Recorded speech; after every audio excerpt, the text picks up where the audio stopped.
ইন্টারপোলে red notice জারি হওয়ার খবরে গা ঢাকা দিয়েছেন আরাফ খান। এমনকি ফেসবুকেও তিনি নিষ্ক্রিয় হয়ে পড়েছেন। গত 3 দিন ধরে কোথাও তার দেখা মিলছে না। তবে তিনি দুবাই পুলিশের নজরদারিতে রয়েছেন বলে জানা গেছে দুবাইয়ে আরাফ খানের মালিকানাধীন আরাফ জুয়েলার্সে তালা ঝুলছে। তিনি সেখান থেকে ব্যবসা গুটিয়ে নিয়ে পালানোর পায়তারা করছেন। ইতিমধ্যে তার দোকান থেকে সব স্বর্ণের গয়না সরিয়ে নেওয়া হয়েছে। দুবাই প্রবাসী একাধিক বাংলাদেশি বলছেন 3 দিন আগেও আরাফ খানকে তারা প্রকাশ্যে চলাফেরা করতে দেখেছেন, কিন্তু এখন তার কোনো খোঁজ নেই। তিনি কোথায় আছেন কেউ বলতে পারছেন না। যুক্তরাষ্ট্র ও কানাডার ভিসা থাকায় আরাফ খান যে কোনো সময় দুবাই ছাড়তে পারেন বলে তারা আশঙ্কা করছেন।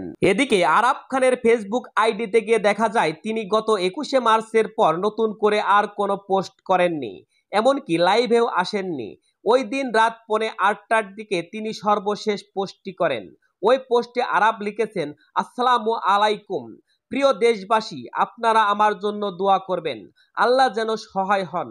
এটাই এখন পর্যন্ত তার শেষ পোস্ট। পররাষ্ট্রমন্ত্রী মোহাম্মদ শাহরিয়ার আলম বলেন, এটুকুই বলতে পারি।